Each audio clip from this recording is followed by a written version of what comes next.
dar início então aqui à nossa live. Sejam então muito bem-vindos aqui. Normalmente é uma aula, mas hoje temos uma live especial porque temos uma convidada, a Joana Rodrigues, que é uma psicóloga clínica com especialização em intervenção cognitiva comportamental de terceira geração, ou seja, terapia de aceitação e compromisso, terapia focada na autocompaixão. A Joana trabalha atualmente presencialmente em clínica privada, mas também online para qualquer parte do mundo. Portanto, vamos dar as boas-vindas aqui à Joana, a ver se isso corre bem. Olá, então, aqui troca-tintas, mas bem-vinda, Joana. Obrigada. Agora a tua live comigo aqui, verdade. Ora bem, olha, eu queria desde já começar por agradecer então teres aceito fazer esta live aqui comigo, falarmos um bocadinho aqui sobre burnout na vida académica. Certo, obrigada pelo convite. É sempre assim um tema que eu acho que é muito interessante, não é? Que toca a muita gente. É muito mais prevalente do que se pensa, não é? E pronto, já vamos falar um bocadinho sobre isso, mas é uma coisa que muitas vezes é desprezada mesmo por quem próprio passa por isso e, portanto, acho que é muito importante falarmos sobre isso abertamente, sem tabus. Vamos então falar um bocadinho sobre burnout na vida académica, ok? Já é isso.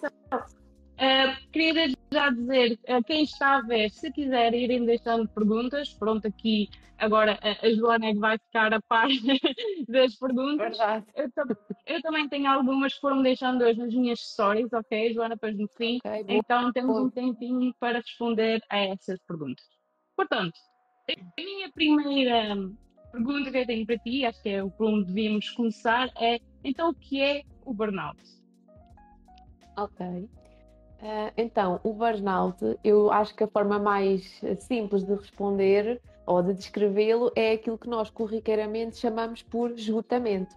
Esgotamento não é um diagnóstico clínico, mas o estado do burnout envolve muitas coisas que nós classificamos desta maneira. Portanto, é um estado de exaustão extremo que o nosso corpo atinge e que envolve sintomas tanto físicos como psicológicos, e aparece quando nós estamos sujeitos a stress, somos expostos a stress de forma crónica, portanto envolve coisas como cansaço constante, falta de motivação, diminuição da produtividade, ansiedade, depressão. Também tem uma parte física, há pessoas que me relatam dores de cabeça, dores no peito, problemas gastrointestinais, falta de memória, raciocínio lento. Olha, eu podia abrir assim um pergaminho para termos um monte de sintomas. Lista de compras. Exatamente. Portanto, isto afeta o trabalho e as outras áreas, não é? Porque isto depois a gente não fecha o computador às 6 e deixamos os sintomas na gaveta. A seguir eu vou para a minha vida pessoal com isto. Sem dúvida, sem dúvida. E em relação ao burnout académico, como é que definias assim mesmo, mais relacionado com a vida académica? Então, o burnout académico é então um estado de exaustão cognitiva e emocional que vem das exigências do mundo académico. Portanto, a pessoa sente que está constantemente aquém, criam-se ali crenças de ineficácia quanto ao trabalho. Exato. E pronto, quem me segue sabe que eu própria já passei por burnout e que, pronto, lá está, é quase torna-se, para mim, pelo menos, tornou-se quase um ciclo vicioso de eu não conseguia trabalhar porque estava sempre exausta, eu não conseguia descansar porque sentia que não tinha feito o suficiente e era sempre esta bola de neve e é um bocadinho difícil de quebrar esse ciclo, especialmente sem ajuda, não é? E lá está, é bem mais prevalente do que se pensa no meio académico, não é? Exatamente. Até há aqui um estudo que eu procurei e que achei que era interessante trazer para aqui. Quem tiver curiosidade de ver no Google, facilmente ele aparece, não podem me contactar. Ele foi feito em 2020 no ISPA e chama-se Envolvimento e Burnout no Ensino Superior. Então, neste estudo, os autores foram analisar 1000 estudantes do ensino superior de todos os distritos do nosso país, até das ilhas, portanto foram mesmo a todo lado, e eles perceberam o quê? Que pelo menos 50% dos estudantes têm sintomatologia de burnout. Isto é sim um resultado que é assustador, não é? É preocupante, leva-nos a crer que isto é um problema sistémico. Sim, sem dúvida, sem dúvida alguma. É que, lá está, já vamos também explorar isso, mas é que parece que o meio académico é mesmo propício a isso, não é? É um ambiente perfeito para o burnout É, começar, não é? e vejam, se nós pararmos para pensar, é realmente isso. Vejam, muita exigência, não há definição de horários, muitas das vezes não há definição de dias de descanso, de dias de férias. Portanto, na minha experiência enquanto psicóloga, é uma das coisas que eu vejo muito, o burnout, Uhum. em meio académico, licenciatura, mestrado e piora no doutoramento, mas é algo que é altamente prevalente por causa desta hum, indefinição das características do trabalho, porque é trabalho, não é? Exato, exatamente. Parte-me dizer isso, é um trabalho como qualquer outro, mas não tem as definições do que normalmente um trabalho tem, e isto muitas vezes é a causa que leva-nos a entrar neste ciclo de burnout. Uhum. Então, a minha próxima questão seria, como é que um académico então chega a um burnout? E o que é que leva a ser tão prevalente então no meio académico? Ok. Então, na minha opinião, eu sinto que existem três caminhos distintos para a gente chegar ao burnout, sendo que o terceiro é uma junção dos dois primeiros. Uhum, Portanto, o primeiro tem a ver com as especificidades do ambiente em que a pessoa está. Portanto, vamos imaginar alguém que tem um orientador que é muito crítico, que não aparece, que deixa a pessoa constantemente sem resposta, que tem um uhum, projeto de tese que é megalómano, isto é um jogo viciado, que faz com que a pessoa sinta constantemente eu estou aquém, eu não consigo, eu não entrego. Então, olha, um orientador que exige trabalho fora de horas, ao fim de semana. Vejam, eu já vi no limite orientadores a recusarem entregas de tese. E ok, se a tese não estiver boa, mas às vezes a tese até está boa. O projeto é que é altamente desadequado para o grau que a pessoa estava a tirar. sim, Então, sem dúvida, sem dúvida. Isso é uma coisa que acontece muito mais do que se pensa. Inclusive, tem vários casos mentirados que têm situações parecidas com essas, não só, pronto, questão de entrega, não entrega, mas vem mesmo com esse medo de, será que o meu projeto está suficientemente bom para entregar, se não está? E são medos que são mesmo reais e que acontecem muito, muito frequentemente. acontece. Exatamente. E vejam, há orientadores que têm condutas muito abusivas, não é? E não existe propriamente uma ACT do mestrando ou do doutorando, que eu saiba. Exato. Se existir, digam-me que é um bom recurso para eu dar às pessoas. Não, Mas não existe. a Infelizmente ainda verdade, não existe. pois, a verdade é que o que é que acontece? Isto não é regulado, existe um certo clima de impunidade. Eu tenho que aguentar isto, é aqui que eu estou, eu quero acabar este grau, tenho que me sujeitar. Então, Exato. este é o Não. primeiro caminho. Diz Uhum. Rita, desculpa. Não, não, ia dizer, a pessoa sente quase que não tem alternativa, tem que ser e é isso que tem que ser, não há. E ainda por cima é aquele, se toda a gente passa por isso e faz, então tem que ser, eu também tenho que fazer, também tenho que aguentar, não é? Isso é uma coisa que eu ouço muito. E há pessoas que passam por isso, a gente não sabe como, nunca nos podemos esquecer disto, não é? O outro até passou, mas eu também não sei se ele não arruinou a saúde dele para passar. Exato. Então, importante isso. Então, Uhum, esta seria assim a primeira forma de chegar ao burnout, é através das condições externas à pessoa.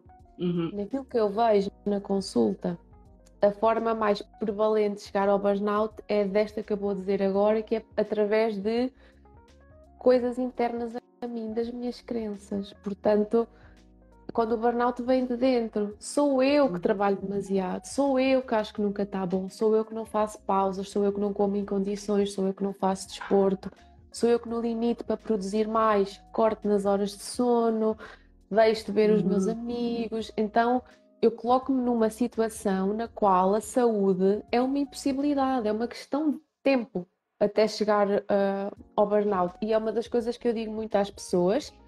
Não tenho bola de cristal, sou psicóloga, não sou vidente, mas há pessoas que apresentam-me ali um quadro, é uma questão de tempo. Então, exato. no fundo, são as crenças que a pessoa tem de si mesmo, e de si mesmo enquanto trabalhadora, não é? Portanto, isto vai se instalando aos poucos. A pessoa vai cortando aqui, vai cortando ali, a pessoa até pode ter lazer, mas depois tem aquilo que eu costumo chamar lazer com culpa. Cá todos nós nos identificamos com isto, que é Uhum, o Eu até não estou a trabalhar, estou a fazer lazer, mas a minha mente está assim, eu devia estar a Exato, trabalhar, eu tenho aquele mail para exatamente. mandar. Então, Isso é muito, muito normal. Eu própria sofri muito disso, que é literalmente no meu tempo livre eu devia estar a trabalhar. Eu devia ter feito mais isso. E devia não sei o quê. E devia. Isso acontece mesmo muito, sim. então vejam, a pessoa até não está a trabalhar, mas também não está a usufruir do descanso como seria esperado, não é? Portanto, acaba por Uhum. ter um efeito até estressante nesses casos. Atenção que não estou a dizer que não é para descansar, mas é importante trabalhar a crença, porque senão até descansei, mas não serviu de nada. Então Exato. vejam, quando a pessoa apresenta assim este quadro, este conjunto de crenças, este modo de trabalhar, a gente pode trabalhar na prevenção. Isto faz-se na terapia. Uhum. Então, estabelecer limites saudáveis comigo e com os orientadores, muito importante. Portanto, isto vai ser Exato. coisa... Diz, Rita, a gente já vai lá. Não, mas é isso, isso é outra coisa que eu prego imenso na minha página, né? E é das coisas que mais, uma das bandeiras que eu mais ergo é definir limites saudáveis de trabalho, é muito importante e acho que cada vez mais pessoas percebem o quanto importante isso é. E sim, isso é uma das coisas mesmo mais importantes, é esta definição de limites saudáveis, sem dúvida.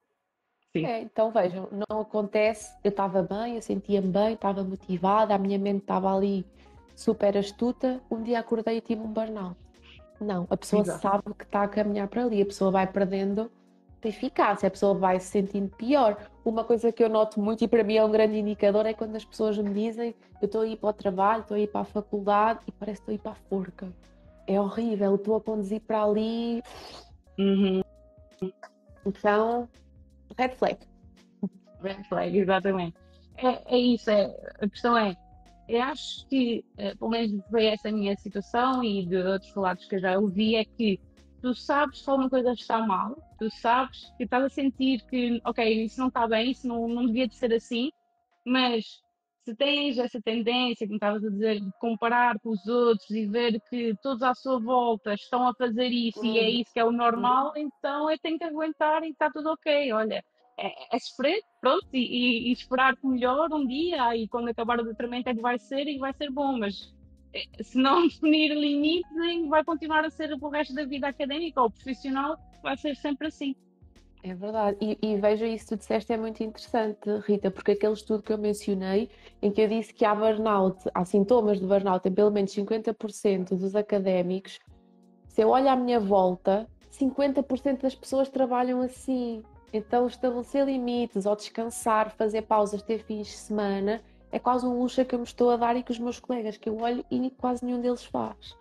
Então é Exato. muito difícil eu separar-me da manada que está a ir por um caminho nada interessante. Exatamente. É muito complicado. Então falaste de dois modos e então qual é o terceiro modo de chegar a um burnout? Olha, o terceiro é a junção dos dois, portanto, e Uhum. esta então é a combinação explosiva, que é eu tenho crenças tóxicas sobre o trabalho e sobre a minha autoeficácia e o meu orientador, a faculdade, enfim, as pessoas que trabalham comigo também são tóxicos. Então imagina o que é isto. É Uhum. uma orientadora a dizer-me: podes trabalhar ao fim de semana? Sim, posso, e já agora trabalho também o feriado. A orientadora a dizer: isto não está nada de jeito, e eu digo: realmente, isto é a pior coisa que eu já fiz. Uhum. Exatamente. É isso. Eu Tenso. sinto que isso eu sei perfeitamente porque eu fui um bocado essa situação, ou seja, não é que me fosse diretamente exigido pelos meus orientadores fazer esse tipo de coisas, mas eram enviados na mesma e-mails às tantas da noite, aos fins de semana e tudo isso, e eu sentia a pressão que tinha que fazê-lo também, né? E ao mesmo tempo, sempre fui boa aluna, sempre fui perfeccionista, e então eu própria também tinha essas tais crenças que me faziam ter este tal ciclo, né, tóxico, portanto, foi um bocado dos dois lados, se calhar diria que o que pesou mais foi o do meu comportamento, diria eu, que assim que eu decidi que não, já chega, alterei esse comportamento e defini limites, portanto as coisas melhoraram, mas realmente eu sentia sempre essa tal pressão do outro lado e portanto sim, é muito complicado e diria que quando há situações em que realmente essa pressão vem externa, vem do ambiente, vem dos orientadores, vem de colegas, torna-se muito, muito, muito complicado, diria eu. É verdade. É sim. É uma das coisas depois mais difíceis da pessoa conseguir até sentir-se no direito de fazer diferente. Exatamente. É muito difícil, sim. Sei perfeitamente o que é e é uma das coisas que eu tento ajudar também os meus mentorados, é também aceitar ou pá, quebrar este tal padrão. Claro, como sabem, não sou psicóloga, eu ajudo de outras formas, depois no fim também falo um bocadinho sobre isso, mas também é um bocado isso de transmitir essa ideia de que, ok, é difícil, mas é possível, tem que se trabalhar e tem que se chegar lá a definir limites saudáveis, etc. Mas, então, Exato. aqui a minha próxima pergunta realmente é, do ponto de vista, do teu ponto de vista, como psicóloga, então, como é que se pode evitar chegar a este ponto? Ok. Então, muito resumidamente, impondo limites com o meio, ou seja, com orientadores, enfim, com as pessoas que trabalham connosco, mas também connosco mesmos. Então, no primeiro ponto, quando o burnout vem porque eu estou num ambiente tóxico, eu sei que é muito difícil e é das circunstâncias mais desafiantes. É quando é o outro que me impõe isto. Atenção, porque às vezes isto também parte de nós, eu achar que eu tenho sempre de dizer que sim e eu não posso estabelecer limites com o meu orientador.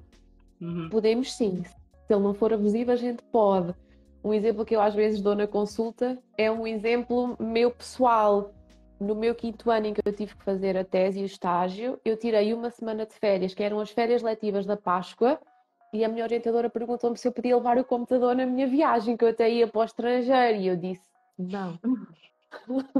E a minha orientadora disse, pronto, ok, então quando tu voltares a gente marca uma reunião. Ela foi empática, ok que o pedido foi um pouco, mas ela foi empática com a minha resposta. Nem toda a gente tem orientadores assim, sabem? Exatamente. Então, falem com os vossos colegas, tentem se aconselhar, tentem ver se há alguém na faculdade que até possa estar acima daquela pessoa. Às vezes a gente acha que não há ninguém e até há, a quem eu posso recorrer para me orientar aqui. Exato. Concordo plenamente, concordo plenamente.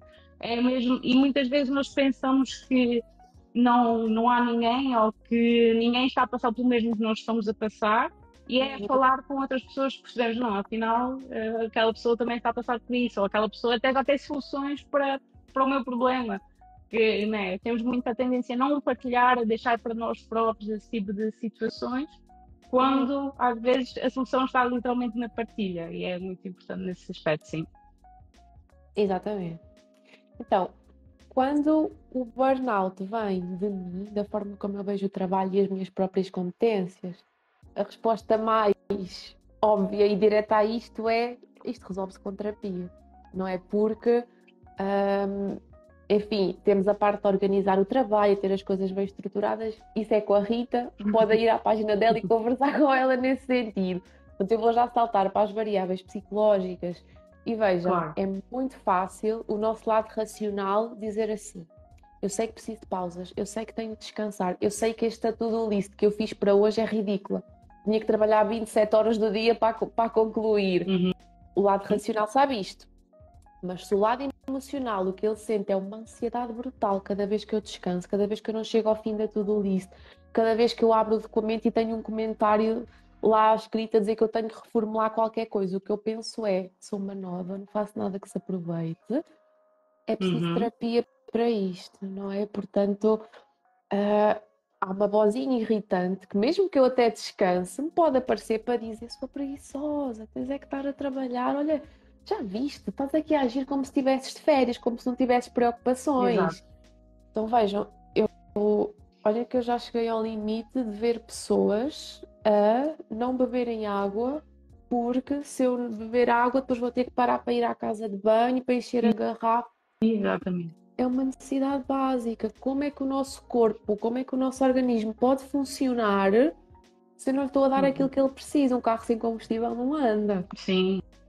E isso aplica-se mesmo para dormir, o pessoal que corta no sono, como estavas a dizer há pouco, para produzir mais e depois acha que com pouco sono consegue continuar a ser produtiva, consegue continuar a viver, ponto, né?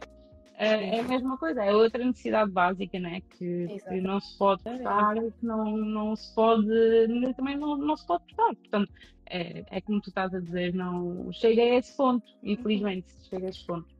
Então Sim. vejam, racionalmente, a gente sabe isto. Acho que não está aqui ninguém agora, realmente é preciso fazer pausa, é preciso dormir. Mas o psicólogo ajuda a lidar com o lado emocional, que é como é que eu lido com essa vozinha chata, como é que eu lido com o pensamento, eu sou preguiçosa, sou incompetente, não vou conseguir, não vou entregar a tese a tempo. Portanto, ganhar uma certa tolerância a estar desconfortável, porque este é um desconforto que é muito interessante eu comprar, porque é o desconforto que me leva a fazer aquilo que tem que ser feito, não é? Portanto, muito importante isto. Olha, até o encontrar outras formas de validação que não sejam só pelo trabalho, porque, enfim, é preciso eu valorizar os avanços que eu faço, é preciso eu ser realista com a avaliação do meu desempenho, porque imaginem que eu tenho uma lista de 10 coisas para fazer hoje e eu faço 9. Será que é justo eu olhar e pensar, hoje não rendi nada, hoje não fiz nada? Absolutamente nada. Nada? Exato. É isso, é uma das coisas que também trabalha é com isso, pronto, ou seja, como tu disseste, só trata da organização, gestão de tempo e mais nada, não sou psicóloga, não é? E, portanto, mas uma das estratégias muitas vezes que não usam e que eu comecei a usar e comecei a valorizar muito o meu trabalho que fiz ao longo do dia ou ao longo da semana é exatamente isso, é ver o que é que foi feito mesmo até às coisas mais pequenas, até mesmo, Claro. né, como estás a dizer, 9 tarefas, se uma fica por fazer, mesmo que essa fosse se calhar a mais importante ou demorasse mais tempo que não terminasse, mas fizeste tantas outras coisas e isso ajuda também a visualizar e a ter outra perspectiva, mas lá está, se não consegues, uma pessoa não consegue ou alguém não consegue olhar para essa perspectiva num prisma positivo, claro, e é como estás a dizer, tem que se tratar o emocional e aí tu é que és a especialista aqui e tu é que ajudas aqui, não sou eu. E olha aqui, se eu fiz 9 e a que ficou de fora, eu até pensei, mas esta era a mais importante. Então, se calhar, o que eu posso pensar é com autocompaixão, espera lá que eu não planeei bem o meu dia, não priorizei aquilo que era interessante eu ter priorizado. Então, não preciso de ir buscar um chicote para bater nas costas, porque eu não valho nada, mas posso dizer, bem, eu quero acabar esta tese, eu quero me sair bem. Se esta tarefa é prioritária e eu não a fiz, olha, se calhar amanhã posso começar por aqui. Amanhã é um novo dia. Então, porque faz parte também o impor limites, ou enfim, olhar para mim com autocompaixão não é só passar paninhos e dar palmadinhas nas costas, é também eu responsabilizar-me com empatia, não é com vergastado, que isso não importa. E não ajuda, não importa e não ajuda de todo. Não ajuda de todo. Só piora a situação. Desmotiva mais. Exato. Então, falando de limites, exemplos de limites que nós podemos estabelecer connosco mesmos quanto ao trabalho. Quantas horas é que eu trabalho? A que horas é que eu fecho o computador e por hoje já chega? Quantos dias por semana é que eu vou fazer desporto? Quantos litros de água bebo por dia? A que horas é que eu vou para a cama? Tudo isto são coisas que não têm a ver com mais ninguém para além de mim. Então é muito importante. E atenção, nem tanto ao mar, nem tanto à terra. Imaginem, mas eu tenho mesmo de trabalhar este sábado de manhã porque eu tenho um prazo. Ok, mas depois se calhar eu posso tirar a segunda-feira de manhã. Então é ir fazendo este equilíbrio. Exato. Outra coisa que também falo é com o autoconhecimento descobrires, por exemplo, uma pessoa que prefere trabalhar à noite. Ok, então não há, se calhar, tira às manhãs, estás a perceber? Ou seja, encontrar esse tal equilíbrio, ou prefere trabalhar os fins de semana por X, Y e Z, porque, sei lá, tem a casa mais livre, ou seja o que for, estás a perceber?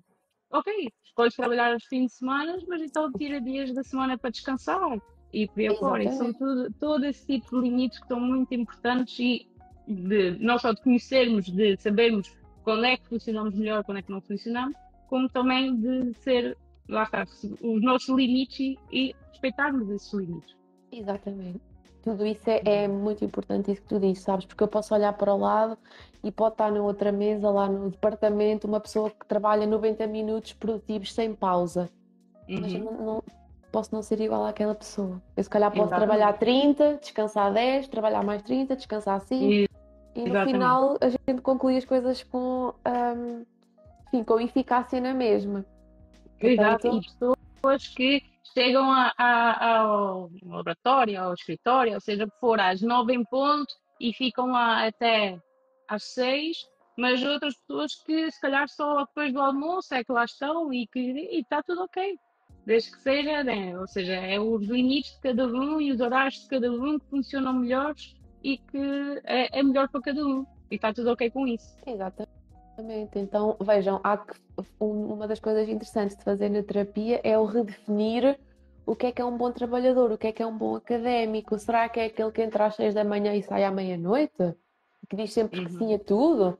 Ou será que é aquele que trabalha com produtividade, com competência, que coloca as suas dúvidas, que faz as coisas nos prazos certos se os prazos forem realistas? Se calhar tem mais a ver com a qualidade do que até com a quantidade. E todos nós também sabemos uma coisa que não é novidade para ninguém. Se eu estiver bem descansada, bem repousada, eu trabalho melhor. Exatamente.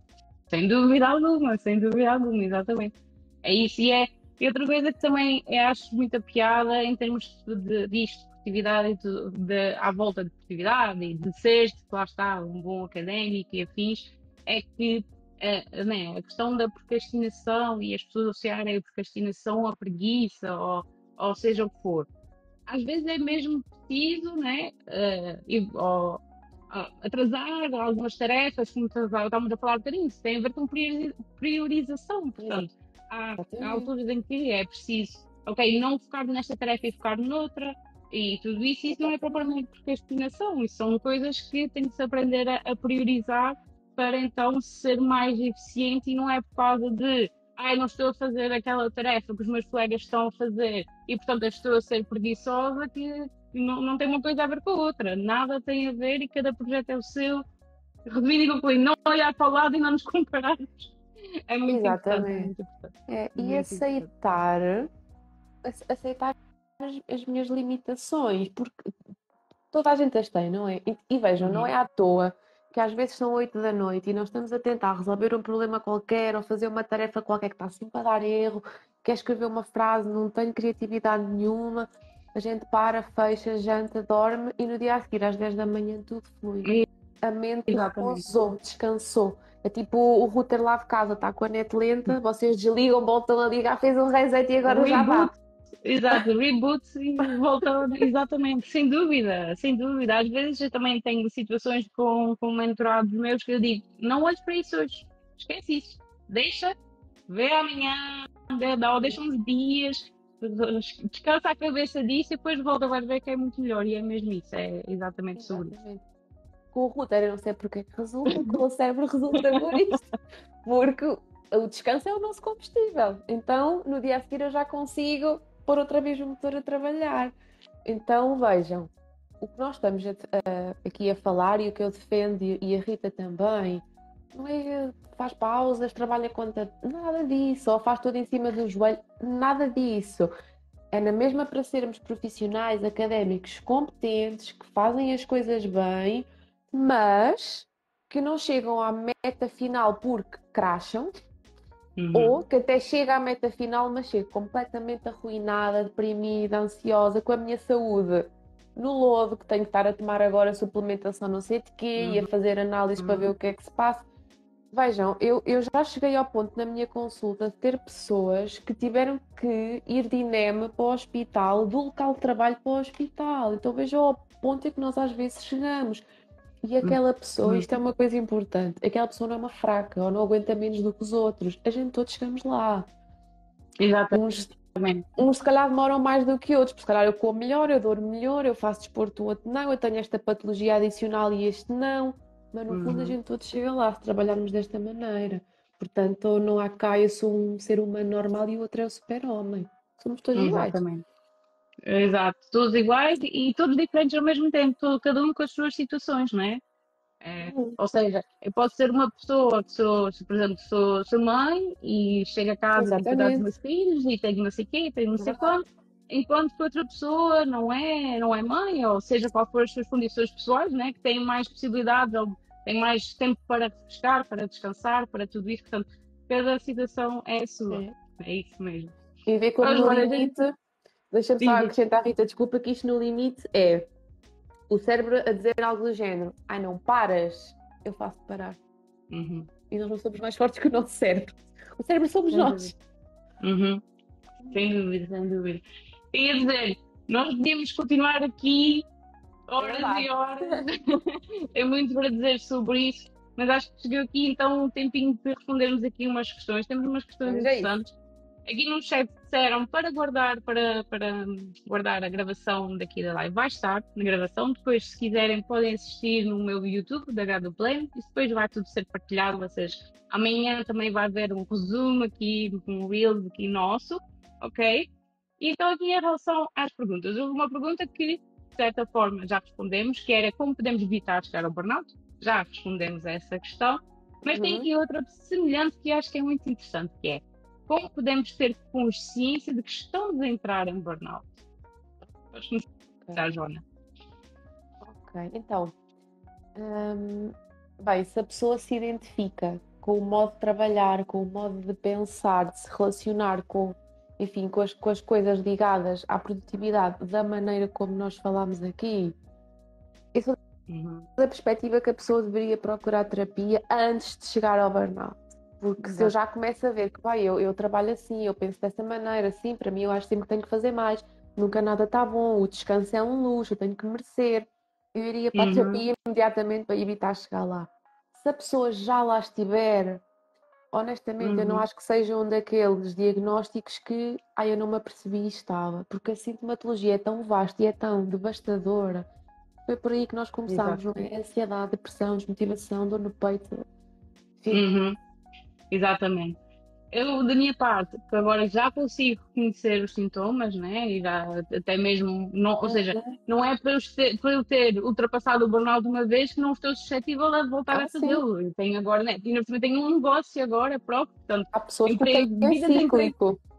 vida de empreendedor também pode levar, e acho que ainda, para mim, ainda mais do que vida de doutoramento, no meu ponto de vista. Portanto, é uma coisa que eu tenho também de ter cuidado e tudo isso ainda nos dias de hoje. E é a reconhecer os sintomas. E quando, lá está aquilo que estávamos a falar, quando nós sentimos que, como estavas a dizer, que quando vamos para o trabalho ou para a vida académica, que parece que é ir para a porta, que estamos a arrastar-nos e este doutoramento nunca mais acaba e eu não sei, e não sei o quê, e esse sentimento. Quando começas a sentir isto, provavelmente já estás mais perto do burnout do que pensavas, não é? Portanto, já não, qualquer coisa já não está bem. Já lá estás. O evitar, é como tu dizes, é assim que vejo um ambiente desse, tóxico e tudo isso, não achar que é normal e procurar ajuda e procurar terapia. Acho que, ao fim e ao cabo, é isso. É isso, Rita. Deixa-me só acrescentar uma coisa que eu acho que é importante e que às vezes eu já tenho notado estas crenças em algumas pessoas, que é algo do género: burnout, mas eu gosto tanto daquilo que eu faço. É compatível com o outro. Eu não tenho que odiar o meu tema de doutoramento ou o trabalho em que eu estou para ficar possível o burnout. Ninguém está imune. De tudo. Isso posso usar novamente o meu exemplo. Eu sei que estou a puxar muitas vezes o meu exemplo, mas é verdade. Quem me conhece desde sempre sabe que eu sempre quis ser bióloga. Sempre foi a minha paixão ser bióloga, ser investigadora científica, sempre foi o que eu quis. E eu trabalhei num tema que adoro e ainda hoje em dia adoro. Eu ainda sou a bird person, ou seja, eu vejo uma ave na rua, meu Deus, ainda adoro a minha área. Não é? No entanto, nada significa que, ou seja, foi todo o conjunto de condições que já falamos aqui nesta live que levou-me a ter um burnout. Não foi nada por não estar a gostar. De todo. Exatamente. Ora, então, tem aqui outra pergunta que também achei muito pertinente, que é: como ajudar colegas que estão em burnout? Ok. Olha, eu acho que tricky one. porque assim, vejam, não sou eu que vou tirar o meu colega do burnout, não é? No sentido de dizer-lhe ali meia dúzia de coisas que o vão fazer mudar completamente a perspectiva dele e as crenças. Não.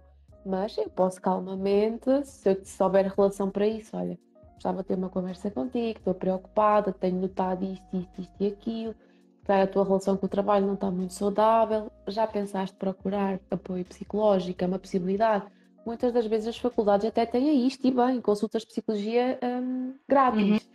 Portanto, atenção em não tentarmos nós mudar as crenças da pessoa, porque quem não é psicólogo é muito difícil fazer este trabalho. Não é? Olha, assim como eu que sou psicóloga, não vou fazer isto à minha amiga, porque há uma relação diferente. Vou reencaminhá-la, vou aconselhá-la a ir ao psicólogo, depois ela vai se ela quiser. Eu já fiz a minha parte, quando eu tenho esta conversa empática.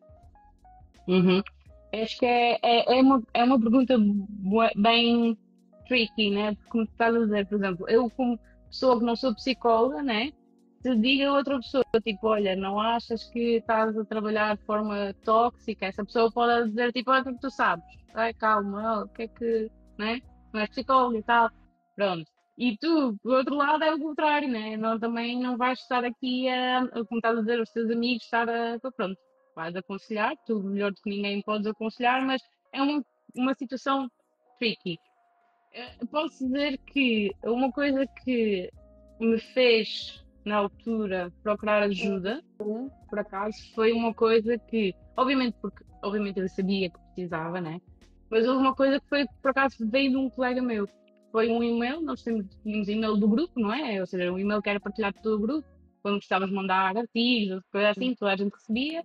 E foi um e-mail do tipo a mandar um estudo sobre burnout, ou seja, tipo, parece quase a consciencializar da coisa. Tipo, olha, está aqui um estudo sobre burnout. Ah, vocês já viram, muito interessante, não sei o quê.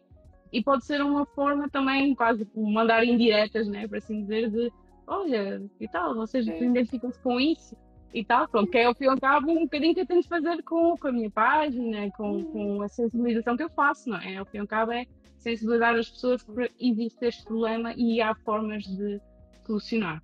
É isso. Portanto, acho que é um bocado isso.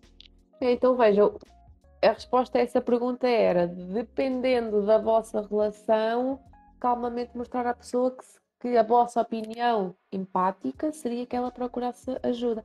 Vê, esse tal e-mail que tu recebeste fez-te perceber que tu precisavas de procurar ajuda, não te resolveu o burnout. Então, muito importante que a gente se coloque no nosso lugar, não é? Porque depois é com o profissional de saúde. Então, acho que é por aí. Exatamente. Aqui uma última pergunta que é: acreditam que podemos construir um meio académico mentalmente saudável? Que pequenas ações concretas podemos tomar diariamente? Para em relação às ações concretas já falamos aqui algumas, mas começar a perguntar-te a ti, Joana, se acreditas então que podemos construir um meio académico mentalmente saudável? Qual é a tua opinião? Eu acho que sim. E sabem, há uma coisa que eu acho que, agora aqui do ponto de vista da saúde mental, há certas patologias que nós sabemos que são altamente prevalentes em certos grupos. Por exemplo, a gente sabe que a depressão pós-parto é muito prevalente, então, na minha cidade de origem, passado X tempo de haver um parto, liga-se para a mãe, faz-se um conjunto de perguntas e se a pessoa cotar positivo em perguntas suficientes, ela é reencaminhada para consulta de psicologia. Pois ela vai se quiser. Mas é feita esta sinalização. Com a prevalência do burnout no meio académico, isto para mim era uma coisa que faria todo sentido. Contactar as pessoas que estão em meio académico, fazer um screening e ver quem é que se calhar está precisando de ajuda. Portanto, isto eliminaria a doença quando ela já se instalou, para criar um ambiente que nem sequer leva a isso. É aquilo que a gente já vem falando aqui, não é? Os limites com os outros, comigo. É isso. Na minha opinião é assim, eu por acaso sinto que também é uma coisa que está a mudar, um paradigma que está a mudar um bocadinho. Pelo menos eu noto que, ou seja, pessoas mais novas que estão a entrar no meio académico como professores neste momento, que são da nossa idade, da nossa geração e tudo isso, sinto que também já estão muito mais, né, aware da situação e estão também a mudar isso. Então, por dentro do sistema, tentar mudá-lo e torná-lo menos tóxico. Pelo menos é uma mudança que eu tenho visto muito ativamente lá está, professores que estão em início de carreira, que têm a nossa idade, mais ou menos, que está mesmo a querer mudar o sistema.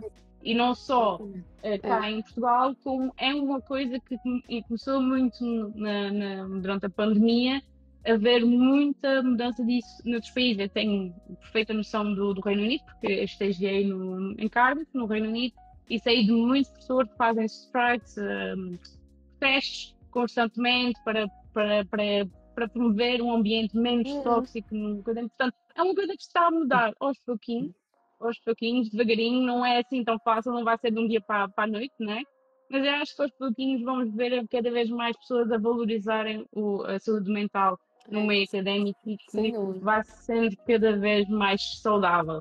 Esperemos nós que um dia seja uma coisa mesmo, né, universal, mas aos pouquinhos acho que também se está a mudar nesse aspecto.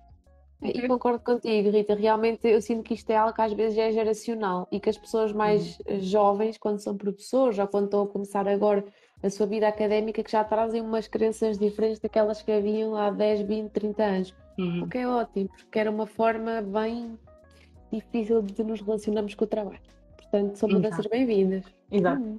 Também, exatamente.